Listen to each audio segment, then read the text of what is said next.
네, 오늘 영어 성경 강해는 24강을 맞이하였습니다.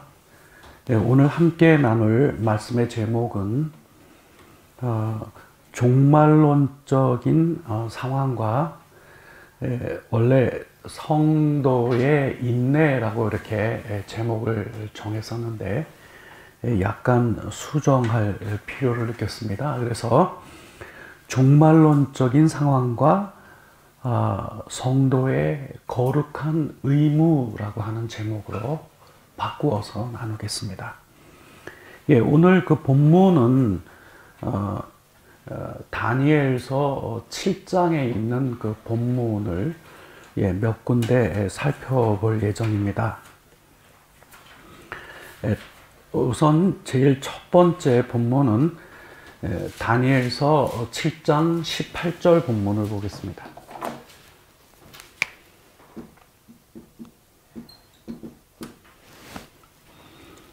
7장 18절.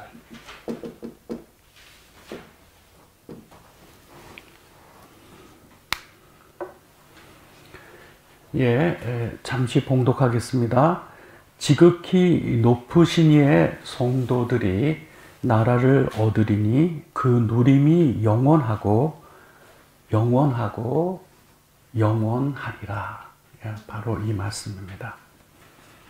오늘 저는 두 가지 주제를 다룰 겁니다. 우선 첫째는 이 종말론적인 상황이라고 하는 것이 구체적으로 무엇인지를 본문을 통해서 또 다른 본문의 협조를 얻어서 살펴보고 자연히 그에 따라서 우리 성도들에게 주어지는 의무가 발생합니다. 그래서 이 두 가지 내용을 함께 살펴보려고 합니다. 여러분, 우리는 지금 어떠한 때를 살고 있습니까? 대부분 우리는 지금 종말의 때를 살아가고 있다, 이렇게 대답을 합니다. 성경은 이 말씀, 이 표현이 굉장히 중요한 의미를 갖습니다. 그래서 우리가 보편적으로 다들 동의하죠. 분명히 우리는 종말의 때를 살아가고 있다라고 이야기합니다. 그러나 정작 중요한 점은 과연 이 때를 어떠한 것이 구체적으로 종말의 때를 성립시키는가 하는 점입니다. 성경에는 굉장히 다양한 메시지가 있으나 그러나 그 중에 핵심적인 부분은 이 다니엘서에 기록되어져 있는 내용, 다시 말씀드리면 이 종말의 때에 나타나게 될 중요한 예언이 언급되어 있죠. 그리고 다니엘서에 언급되어 있는 중요한 예언의 내용이 실현되고 있는 그 시간이 바로 종말의 때입니다. 그런 관점에서 전반부에는 이 종말론적인 때, 이 종말론적인 상황이라고 하는 것이 무엇인가? 그리고 그러한 때를 살고 있는 성도들에게 하나님께서 요구하시는 성도의 거룩한 의무는 어떠한 것들이 있는가? 바로 그러한 점을 함께 나누려고 합니다. 우선 다니엘 7장 18절 본문을 잠깐 살펴보고 가겠습니다. 이거는 역사의 최종 장면입니다. 즉 우리 이 성도들이 결국에는 나라를 얻게 되고 그리고 그 누림이 영원하고 영원하리라 라고 하는 이 중요한 내용이 예언되어져 있습니다. 우선 이 예언의 내용의 주인공은 the people 네, 백성들인데요.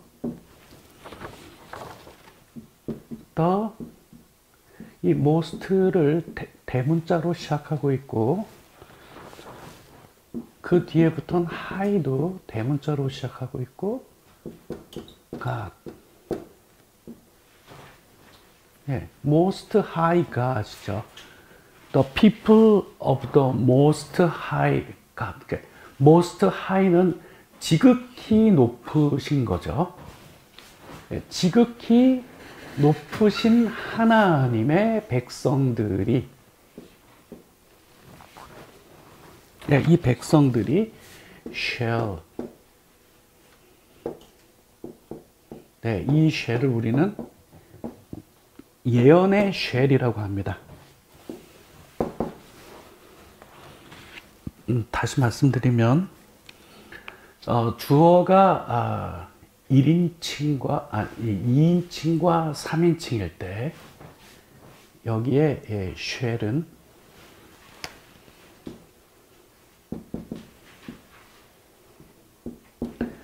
화자의 의지를 반영합니다. 다시 말씀드리면 이 본문에 있는 이 내용은 이것을 말씀하신 분에 의해서 이루실 미래를 얘기를 합니다.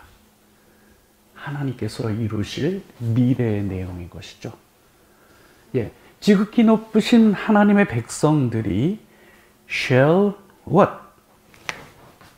rule. 예, 다스릴 거다라고 하는 거죠. 다스릴 거다. 무엇을 다스리느냐? The governments of the world.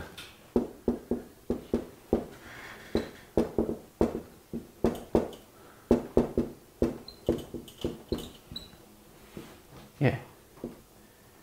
여기에 정관사 더를 써서 표현하고 있는 이 세상은 지금 우리가 살고 있는 이 세상을 의미합니다. 예. 이 세상의 government, 정부죠. 다스리는 주체. 예. 이 세상의 정부를 다스리게 될 것이다 라고 기록되어져 있습니다. 그리고 이쪽 뒤에 붙어있는 부사구는 때에 관한 언급인데, 우리 한글 성경은 영원하고 영원하고 영원하리라 이렇게 3번 반복되어 있는데, 영어는 forever and forever, forever를 2번이나 반복하고 있습니다. 예, 영원히 다스리게 될 것이다 라고 표현되어 있죠.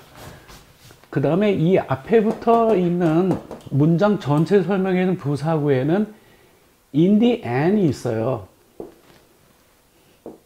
예, 문장 전체 설명해 주는 주어 앞에 붙어 있는 in the end은 결국에는, 예, 결국에는 이렇게 표시되어 있죠.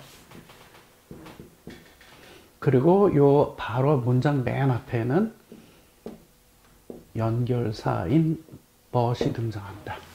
그러나 결국에는 지극히 높으신 하나님의 백성들이 영원히, 그리고 영원히 이 나라를 다스리게 될 것이다 라고 기록되어져 있습니다.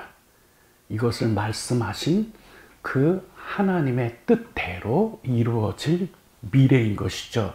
다시 말씀드리면 이 본문은 결국은 성도들이 결국은 승리하게 된다는 것이죠.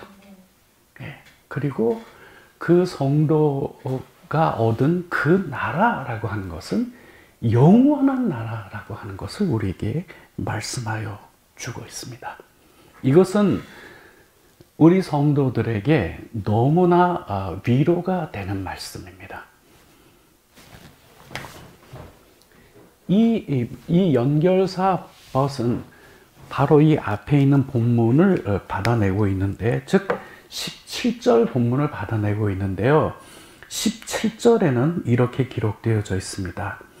이 네 마리의 거대한 짐승들은 뭐를 나타내느냐? 이 땅에서 장차 일어나게 될 왕국을 나타낸다. 이렇게 되어 있고요. 그리고 그 내용을 이 벗이 받는 거죠. 앞으로 이런 왕국이 일어나고, 그 다음엔 이런 왕국이 일어나고, 그 다음 이런 왕국이 일어나지만, 그러나 in the end, 결국에는 지극히 높으신 하나님의 성도들이 그 나라를 얻고, 그 나라는 영원한 나라가 될 것이다. 이렇게 기록되어져 있습니다. 그렇죠. 예언의 말씀입니다. 그리고 이것은 앞으로 이루어질 내용이죠. 그렇죠? 예. 그리고 이 7장에서는 이 18절뿐만 아니라 22절과 그리고 27절 세 번이나 반복되고 있는 메시지가 표현만 다르지만 동일한 메시지입니다. 22절에는 옛적부터 항상 계신 이가 와서 지극히 높으신 이의 성도들을 위하여 원한을 풀어주셨고 때가 이름에 성도들이 나라를 얻었더라. 여기도 이렇게 기록되어져 있고요. 27절로 가면 나라와 권세와 온 천하 나라들의 위세가 지극히 높으신 이의 거룩한 백성들에게 붙임 바 되리니 그의 나라는 영원한 나라이라. 모든 권세 있는 자들이 다 그를 섬기며 복종하리라. 이렇게 기록되어져 있습니다. 예, 결국은 성도들이 그 나라를 얻게 될 것이고 그들의 그 나라는 영원한 나라일 것이다 라고 하는 이 최종적인 장면을 이 7장에서만 3번이나 반복해서 언급이 되어 있습니다. 이 중에서 27절 이 후반절 부분에 참고하고 가야 될 부분이 있어서 그것을 소개하고 가도록 하겠습니다. 27절에 후반부에 있는 본문인데요. 여기 본문에 중요한 등장인물이 있습니다.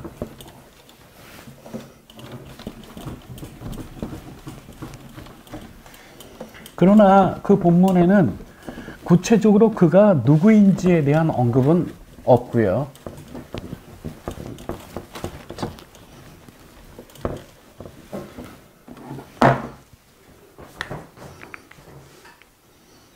거기에 해당되는 우리 한글 성경 표현은 그의 나라는 영원한 권세요. 그의 나라는 이 본문이 아니고 그의 나라는 영원한 나라이라 모든 권세 있는 자들이 다 그를 섬기며 복종하리라 이렇게 되어 있는 그 본문입니다. 그 본문에서 여기에 이번에는 우리가 좀 전에 언급된 그 세 본문에서는 그 백성들이 언급이 되어 있죠. 그죠? 그러나 여기서는 His kingdom shall be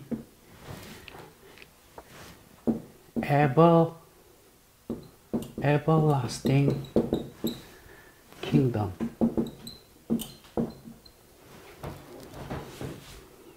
And all dominions shall serve and obey him.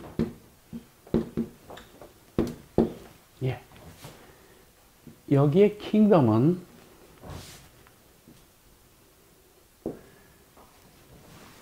아까 다시 말씀드린 지극히 높으신 하나님의 성도들이 나라를 얻게 된다 그랬죠. 바로 그 나라를 말합니다.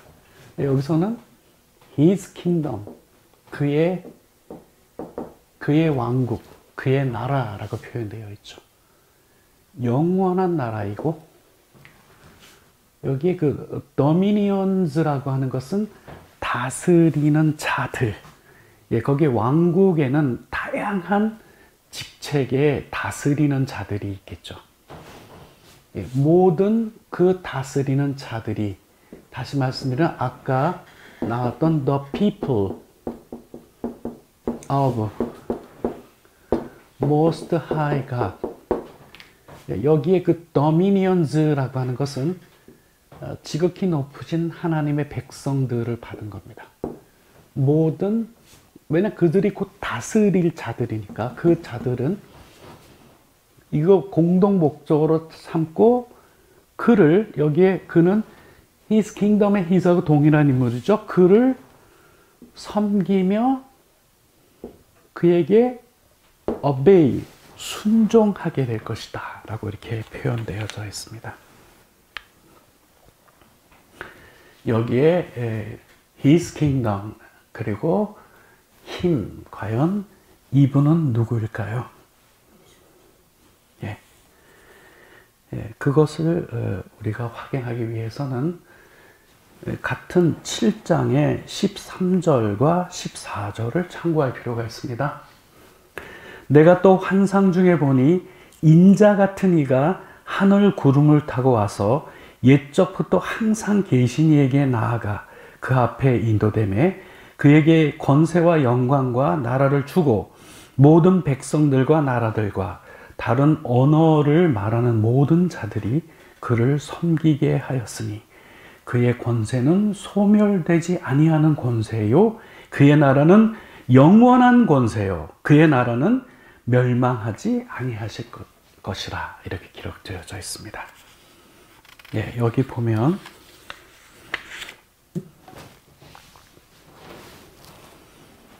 여기에 인자 같은 이라고 등장합니다. 인자라고 하지 않고 여기에 예언은 인자 같은 이입니다. 왜 이렇게 표현하고 있을까요?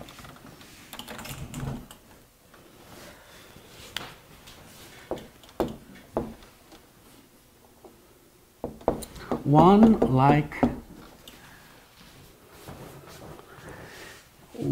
like a son of man이에요. 여기에 like a son of man은 여기에 있는 one을 수식해 주고 있죠. 여기 son of man이 인자, 그죠? 사람의 아들이니까 인자와 같은 이예요. 인자라고 하지 않고 인자와 같은 이라고 표현하는 데는 중요한 이유가 있습니다. 그 이유는 바로 이 one person,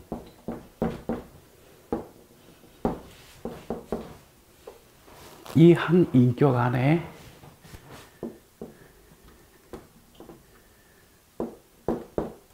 두 가지의 특성이 함께 공존하기 때문에 그렇습니다.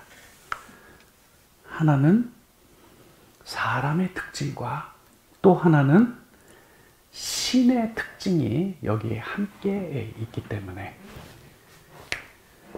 이 두 가지 특징이 in one person의 한 인격적인 존재에 동시에 있기 때문에 인자와 같은 이라고 이렇게 부르고 있습니다. 여기는 분명히 인자하면 사람의 아들이니까 여기에는 이제 human, 인간의 그 어떤 거를 볼 수 있는데요. 근데 여기에 divine trait, 그 신적인 그 특징은 우리가 어디서 볼 수 있냐 하면 이 인자가 등장할 때 어떻게 등장하면 하늘에 구름을 타고 등장합니다. 근데 이 구름을 운반 수단으로 해서 움직이는 존재는 누구냐? 하나님이 바로 그 존재입니다. 그래서 여러분 이사야서나 시편에 보면 이렇게 언급되고 있어요.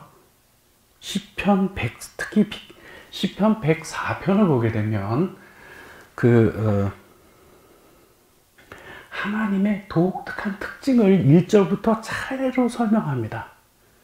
그러면서 3절에 와서 뭐라고 표현이 되냐면은 You make the clouds your chariot.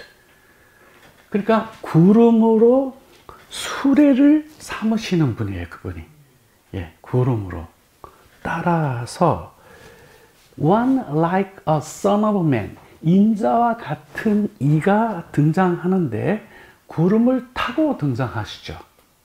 예, 여기로부터 우리는 이분이 사람의 특징과 신의 특징을 함께 보유하고 있는 분이라고 하는 사실을 우리가 알 수가 있습니다. 이게 다니엘서에 언급되어 있는 인자에 관련된 표현이죠. 그리고 예수님은 자신 스스로를 인자라고 부르셨습니다. 예. 그 얘기는 뭐냐 하면 이 다니엘서에 언급되어 있는 이 예언들이 곧 자신에 대한 예언임을 말씀하고 계시는 것이죠. 그 중에서 마가복음 8장 31절을 보겠습니다. 인자가 많은 고난을 받고 장로들과 대제사장들과 서기관들의 버림받아 죽임을 당하고 사흘 만에 살아나야 할 것을 비로소 그들에게 가르치시되 이렇게 기록되어져 있습니다. 여기에서 여기에 예수님은 물론 여기에서는 대문자 표기를 합니다. 이게 이름이니까요. The Son of Man, 인자. 예수님이 자신을 인자라고 부르시면서 인자가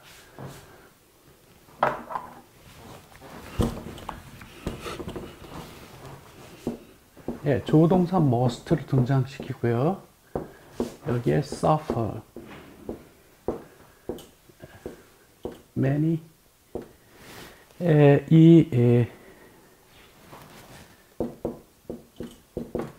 many terrible things.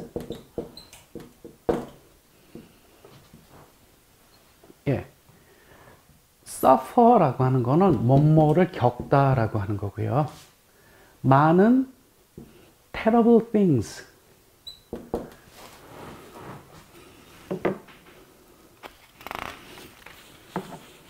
많은 혹독한 일들을 must를 사용해서 반드시 겪어야만 할 것을 언급합니다. 다시 말씀드리면 이 본문은 예수님이 자신을 인자라고 부르신 것은 바로 이 다니엘 7장에 예언되어 있는 바로 그 One like a son of man, 그 인자와 같은 이가 바로 자신이심을 identify 하는 거고요. 그리고 이 인자와 같은 이에게 예언되어 있는 것은 이 고난이 예언되어 있어요. 고난. 네, 그래서 많은 혹독한 일들을 반드시 겪어야만 한다라고 하는 사실을 여기에서 말씀하고 있습니다. 그래서 여러분, 아까 제가 서두에 말씀드렸듯이 이 종말론적이다라고 하는 이 부분은 쉽게 말씀드리면 이 다니엘서에 예언되어 있는 이러한 내용이 실제로 이 역사의 지평 속에서 발생하게 되는 이 사건이 바로 종말론적 사건이라고 합니다.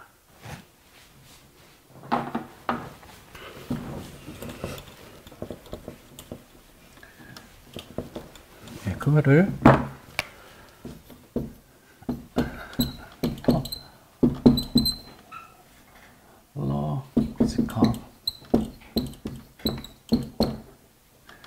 eschatological event.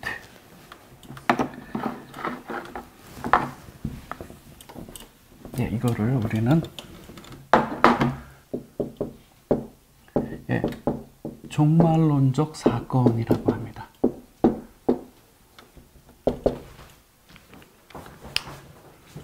그 이유는 이 종말의 때에 나타나기로 예언되어 있는 내용이기 때문에 그렇습니다. 다시 말씀드리면 예수님의 등장 그 자체가 종말론적 사건이에요. 다시 말씀드리면 다니엘서에 예언되어 있는 중요한 내용이 성취되어 이 역사 속에 나타난 것이죠. 그것을 우리는 종말론적 사건이라고 합니다. 그래서 다니엘서에 예언되어 있는 다양한 내용들이 전부 eschatological event, 그 종말론적인 사건에 해당이 됩니다. 또한 그 인자의 등장뿐만 아니라 이 다니엘서를 보게 되면은 결국 적그리스도의 등장도 예언이 되어 있어요. 다시 말씀드리면 적그리스도의 등장도 또한 종말론적 사건입니다. 그래서 우리는 그냥 종말이라고 하면 그냥 세상의 끝부분을 시간적 개념으로 가르친다라고 이렇게 생각하기가 쉽지만은 사실 그렇지가 않습니다. 다시 말씀드리면 그 예수님이 역사 속에 등장한 이때부터 시간의 질이, 시간의 내용이 종말인 거예요.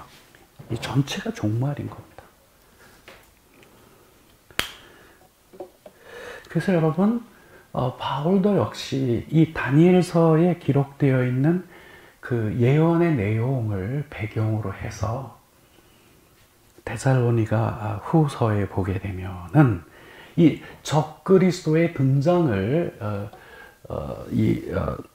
사도 바울이 설명하고 있는데, 설명하는 맥락이 뭐냐면 이 다니엘서에 예언되어 있는 내용을 그대로 인용하여서 그것을 설명하고 있는 것을 볼 수가 있습니다. 자, 우선 적그리스도의 등장과 관련하여서 다니엘서에 예언된 내용을 잠깐 소개하면 이렇습니다. 다니엘서 11장 36절을 가면 그 왕이, 여기에 the king은 엔티크라이스트를 말합니다. 그 왕이 자기 마음대로 행하며 스스로 높여 모든 신보다 크다 하며 비상한 말로 신들의 신을 대적하며 형통하기를 분노하심이 그칠 때까지 하리니 이는 그 작정된 일을 반드시 이룰 것입니다. 이렇게 기록되어져 있습니다. 다시 말씀드리면 the king, 그 왕이, 즉 그 적 그리스도가 자신이 하고 싶은 대로 할 것이다 하는 거죠. 그래서 구체적인 내용을 들여다보면 자신을 높여서 모든 신들보다 자신이 더 크다고 주장할 거고, 심지어는 모든 신들의 하나님이신 분을, 하나님을 신성모독하게 될 것이다 라고 이렇게 예언되어져 있습니다. 그리고 그가 성공하게 될 텐데 언제까지냐? 그 분노의 때가 완성될 때까지. 그리고 그와 같은 일들은 하나님께서 이미 작정하신 일이기 때문에 그와 같이 반드시 발생하게 될 것을 못 박아 놓았습니다. 바로 이 내용을 배경으로 바울은 데살로니가 후서 2장 4절에서 이렇게 표현합니다. 그는 대적하는 자라 신이라고 불리는 모든 것과 숭배함을 받는 것에 대항하여 그 위에 자기를 높이고 하나님의 성전에 앉아 자기를 하나님이라 내세우느니라 이렇게 기록되어져 있어요. 다니엘서에서는 하나님을 신성모독할 것이다 이렇게 표현되어 있는데 이 바울은 데살로니가 후서 2장 4절에서 그 구체적인 내용을 표현합니다. 자기를 하나님이라 이렇게 내세울 것에 대하여 이야기하고 있습니다. 그래서 여기서 그는 대적하는 자라 이렇게 표현하고 있는데 여기서 말하고 있는 그는 바로 적 그리스도를 말합니다. 그래서 데살로니가 후서 2장 3절을 보게 되면 바울은 누가 어떻게 말하여도 너희는 미혹되지 말라라고 하면서 먼저 배교하는 일이 있고 저 불법의 사람 곧 멸망의 아들이 나타나기 전까지는 그 날이 이르지 아니하리라 이렇게 못 받고 있습니다. 여기에서 말하는 그 날이라고 하는 것은 예수님께서 다시 재림하시는 날을 말합니다. 다시 말씀드리면 예수님이 재림하시기 전에 두 가지 중요한 일이 먼저 발생한다는 거죠.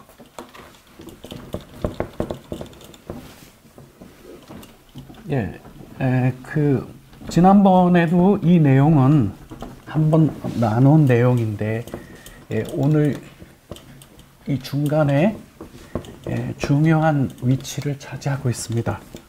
그래서 다시 이것을 보겠습니다. 예수님의 재림의 사건이 있기 전에 두 가지 일이 있습니다.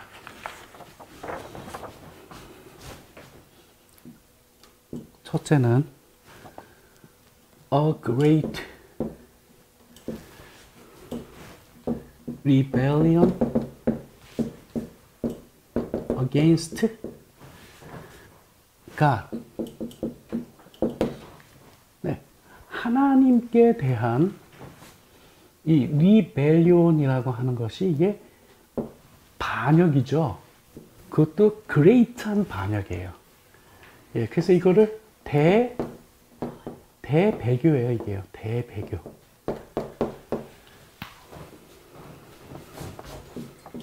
두 번째는 the man of lawless. 법이 없는 거죠. 이게 명사를 만들어 가지고 불법이 되죠. 불법의 사람. 다시 말씀드리면 적 그리스도의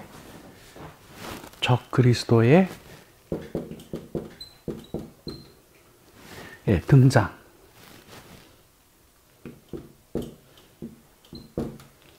적 그리스도가 나타나는 것. 이 두 가지 중요한 사건을 예수님이 재림하시기 전에 먼저 있을 것을 사도 바울은 이 본문에서 이야기하고 있습니다. 왜냐하면 그때 당시에 거짓 선생들이 등장을 해서 예수님의 재림이 이미 이루어졌다. 어떻게 이루어졌느냐?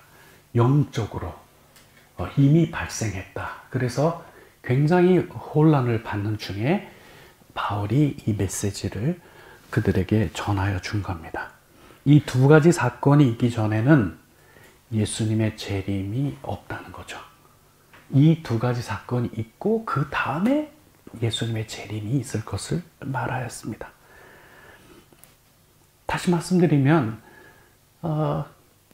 미래에 있을 일이라는 거죠. 그죠? 예, 이 바울 당시로 보면 이 초대교회니까 초대교회부터 지금 오늘 2019년까지면 이게 장구한 세월인데 예, 벌써 이때 그러한 일들이 일어난 거죠. 바울은 그건 아주 미래에 있을 일로 보는 겁니다. 그럼 여기서 한 가지 중요한 질문입니다. 이 질문과 더불어서 오늘 논의하고자 하는 진짜 중요한 내용에 도입을 합니다. 그러면 사람들이 이게 한편으로는 안심을 하죠. 주님이 벌써 재림하셨다고 하였는데 그게 아니구나. 또 한편으로는 그럼 이제는 우리가 이제는 안전하구나. 그건 미래에 있을 일이니까.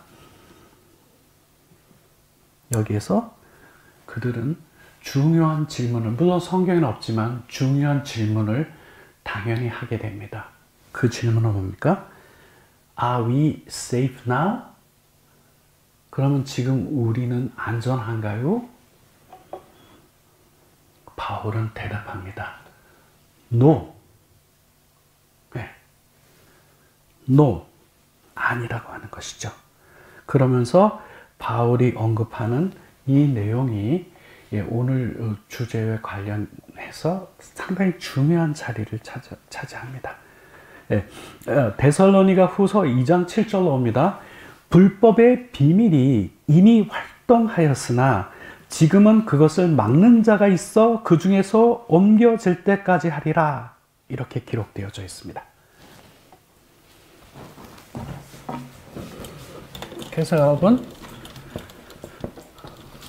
우리는 두 가지를 구분해야 해요.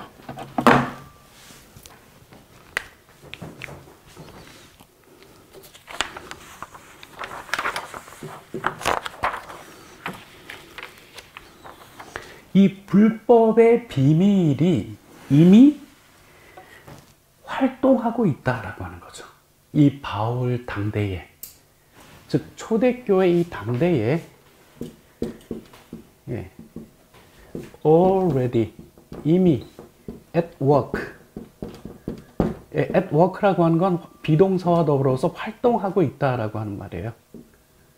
이미 활동하고 있다라고 하는 거죠. 뭐가 활동하고 있냐 하면은 the mystery of lawlessness. 불법의 비밀. 이 불법의 비밀이 이미 활동하고 있는 거죠. 이때부터. 이거는 지금도 마찬가지로 활동하고 있는 거고요. 그리고 어느 시점에서는 이 불법의 비밀은 인카네이션이 돼서 적그리스도로 나타나는 거예요.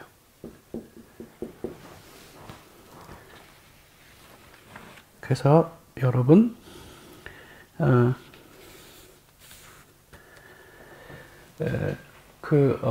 제가 시간이 많이 필요로 하는 부분이었기 때문에 다시 말씀드리면 다니엘서에 이 종말과 관련해서 중요한 다음과 같은 세 가지 중요한 사실을 언급해 놓았습니다. 즉 다시 말씀드리면 이 종말의 때에 나타나게 될 세 가지 중요한 이 불법의 비밀이 이 활동을 하게 되는데,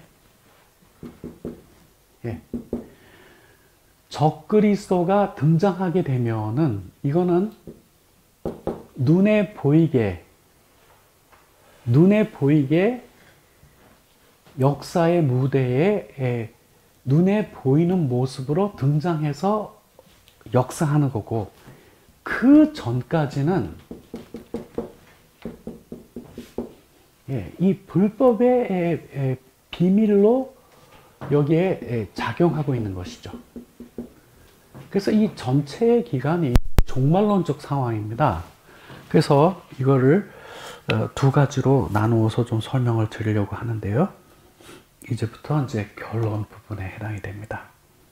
자, 여기서 다니엘서에서 그 얘기하고 있는 세 가지 중요한, 즉 다시 말씀드리면 종말론적인 상황을 구성하는 세 가지의 중요한 것이 있어요.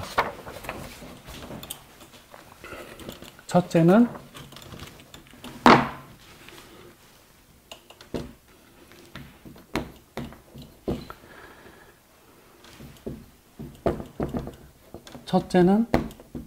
persecution, 핍박입니다. 두 번째는 desecration of the temple.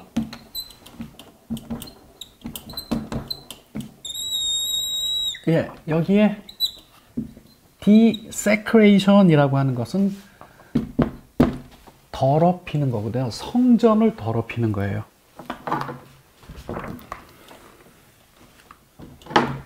세 번째, deception. deception은 이거는 속이는 거예요. 속임.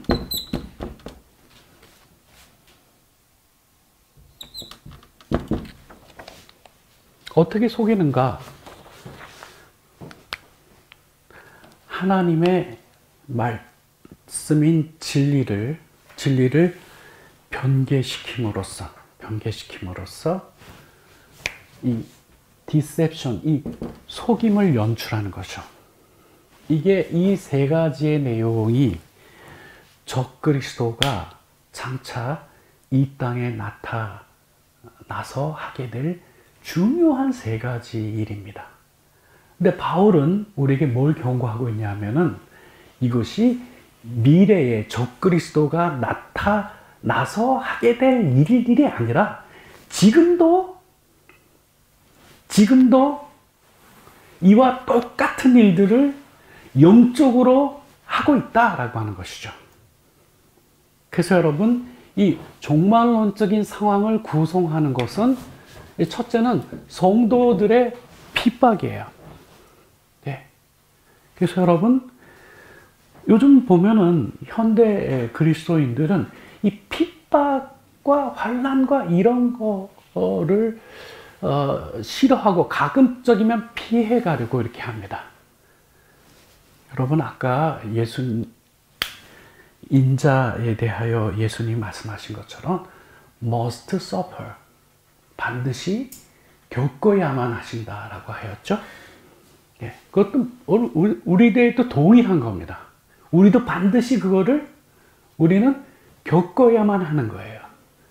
그래서 이 말씀의 내용을 준비하면서 저는 속에 무엇이 이 마음속에 정리되었냐 하면은, 그렇구나.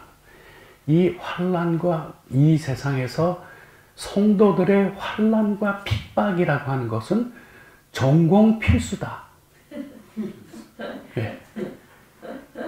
이거는 일반 세상 사람들이 참여하고 싶어도 참여할 수도 없고, 성도들이 전문으로 하는 영역.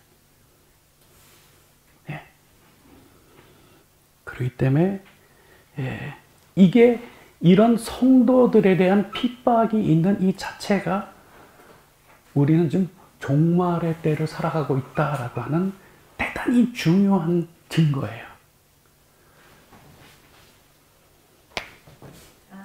이거를 피하라고 하나요? 아니에요. 우리 주님처럼 must suffer, 반드시 겪어야 돼요. 두 번째는 desecration of the temple이에요. 성전의 더럽힘이죠. 성전의 더럽힘. 예. 예, 자세하게 좀 설명을 드릴 거고요. 세 번째는 하나님의 진리를 전복시킴으로써 성도들을 속이는 거거든요. 진리로. 그래서 여러분, 우리는 제가 여기서 잠시 말씀드렸지만 이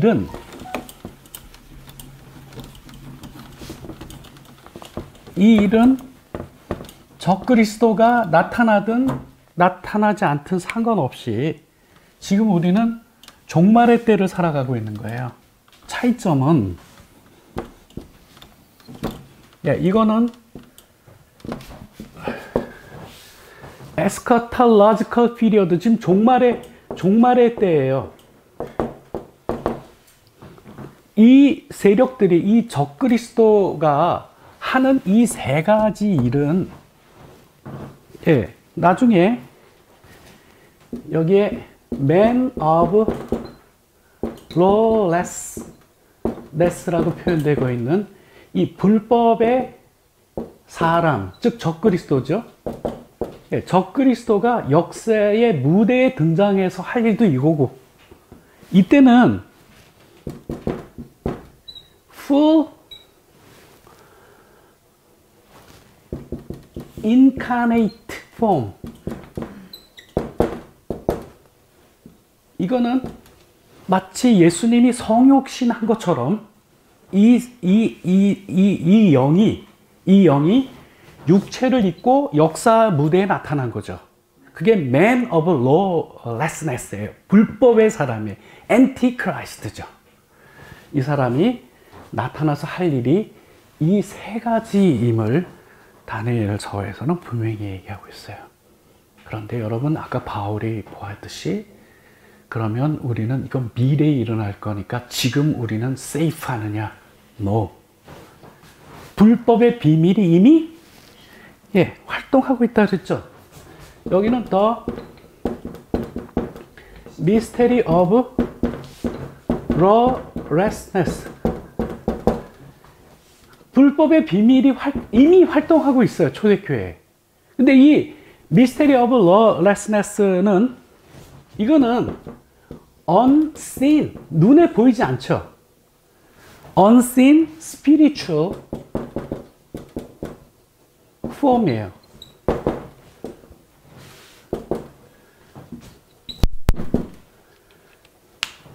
불법의 비밀은 이미 초대교회 때부터 이미 역사하고 있는 거예요. 지금 역사하고 있어요. 지금 적그리스도가 지금 인카네이트 되어 나타나지 않았잖아요. 역사 무대 위에. 지금은 Mystery of Lawlessness, 이 불법의 비밀이 적그리스도의 영이 지금 역사하고 있는 거예요. 그런데 영으로 있을 때나 실제로 인카네이트 돼가지고 나타날 때나 이 세력이 하는 역할은 똑같아요. 이 세 가지를 해요. 이 세 가지가 발생하고 있는 것이 바로 종말의 상황입니다. 그래서 여러분, 이것과 관련해서 첫 번째,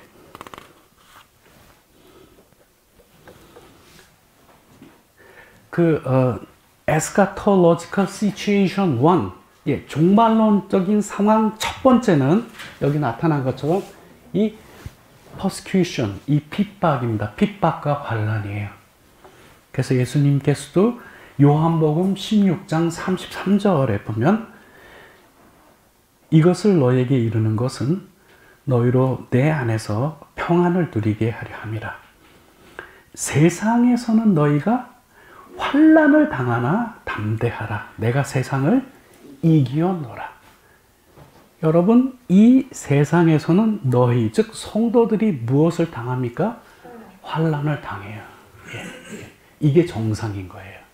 우리는 그러한 때를 살고 있어요. 그러한 때를 종말이라고 해요. 예, 성도들이 환난을 겪습니다. 아까 말씀드렸죠? 성도들에게 환난은 전공 필수예요. 예, 이거 반드시 마스터해야 돼요. 두 번째, eschatological situation 2. 이 영적인 이 종말론적인 상황 두 번째는 이 영적인 전투가 어디에서 벌어집니까? 성전에서 벌어져요. 성전. 네, 여러분 로마서 6장 12절과 13절로 가보면 그럼 너희는 죄가 너희 죽을 몸을 지배하지 못하게 하여 몸의 사욕에 순종하지 말고 또한 너희 지체를 불의의 무기로 죄에게 내어주지 말고 오직 너희 자신을 죽은 자 가운데서 다시 살아난 자 같이 하나님께 드리며 너희 지체를 의의 무기로 하나님께 드리라. 네, 이거죠. 예, 여러분 우리의 몸은 성전이죠. 네, 우리의 몸은 성전이에요. 그리고 성전인 우리의 몸을 더럽히려고 하는 이 악한 세력이 역사를 하죠. 그래서 로마서 6장 12절 13절에는 죄가 너희 죽을 몸을 지배하지 못하게 하여 몸의 사욕에 순종하지 말고 너희 지체를 불의의 무기로 죄에게 내어주지 말고 오직 너 자신을 죽은 자 가운데서 다시 살아난 자 같이 하나님께 드리며 너희 지체를 의의 무기로 하나님께 드리라. 예, 이것이 영적인 전투가 벌어지는 두 번째 장이에요. 어디서 벌어집니까? 우리의 몸에서 벌어지는 거예요. 예, 이것이 엔티크라이스트가 오면 진짜 성전에서 이런 일들이 벌어지겠지만 지금은 unseen spiritual form, 예? 예, 눈에 보이지 않는 영적인 세력으로서 이거 작용하고 있기 때문에 예, 어떻게 역할합니까? 그리스도인들의 몸은 하나님의 성전인데 그 성전으로 의의 무기로 하나님께 드리지 못하게 하는 역사를 하는 거죠. 강력하게. 여기에 우리의 영적 싸움이 있는 겁니다. 여기에. 이게 우리가 곧 종말의 때를 살고 있는 거예요. 그 도전이 심하니까. 세 번째, eschatological situation 3. 이 종말론적인 상황을 규정하는 세 번째는 이 진리의 세계 속에 이 영적 싸움이 치열하게 벌어집니다. 다시 말씀드리면 하나님의 말씀인 바른 진리의 내용을 왜곡시킴으로 성도들을 속이는 거죠. 네. 고도의 딥셉션이 작용하고 있습니다. 그러므로 이때야말로 바르게 해석된 하나님의 말씀으로 무장하는 것이 얼마나 중요한지 우리가 알아야 됩니다. 여러분, 마태복음 24장 11절도 보면 거짓 선지자가 많이 일어나 많은 사람을 미혹하겠으며 라고 기록되어져 있어요. 여기 미혹이 바로 디셉션이에요. 여러분, 지금 아직 엔티크라이스트는 육체를 입고 등장하지 않았어도 영적으로 이 미스테리 오브 lawlessness, 이 불법의 비밀은 지금 역사하고 있습니다. 어떻게 역사합니까? 거짓 선생들에게 영감을 불어넣고 있는 거죠.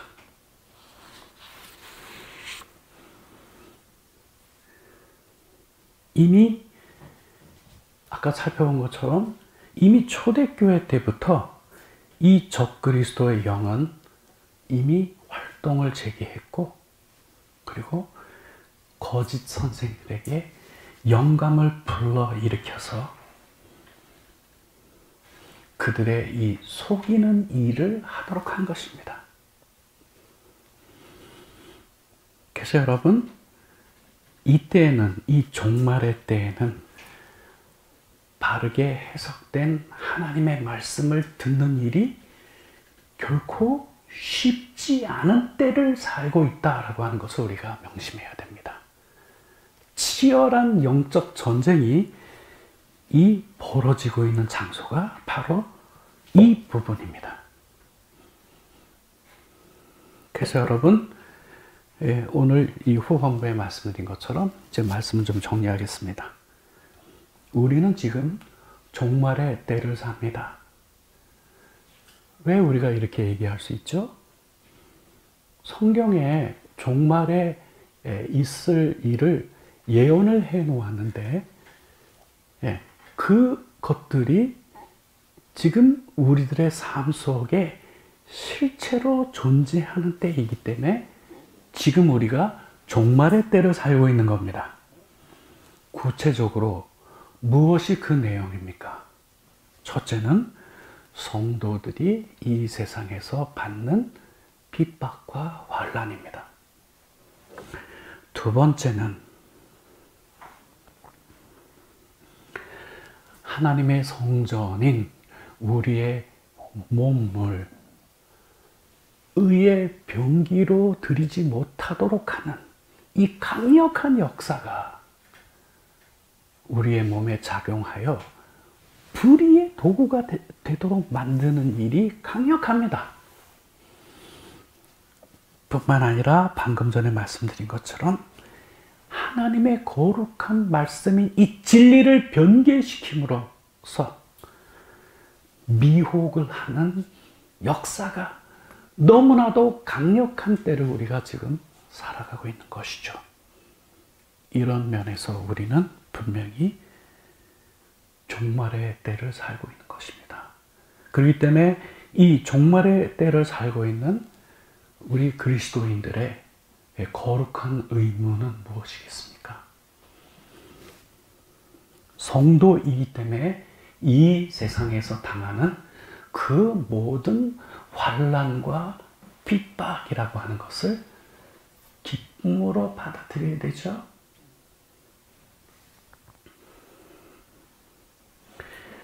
하나님의 성전인 우리의 몸을 죄를 짓는 데 사용할 것이 아니라 의의 병기로 하나님의 뜻을 이루는 데 사용하도록 우리가 해야 하겠습니다. 그리고 잘못된 말씀으로 혼란의 미혹의 영이 엄청나게 역사하고 있는 이런 때에 우리는 바르게 해석된 말씀으로 온전히 무장하는 일에 우리의 집중을 다 기울여야 되겠습니다. 이것이 오늘 우리가 함께 나눌 내용이었습니다. 두 가지를 말씀드렸습니다. 이 종말의 때의 특징이 뭔가, 그리고 그에 따라서 이때의 성도들로서 우리가 해야 될 그 일이 무엇인가. 바로 이 세 장면이 영적인 싸움이 치열하게 벌어지고 있는 장면입니다. 이 모든 것에서 승리하시는 여러분 모두가 되기를 바랍니다.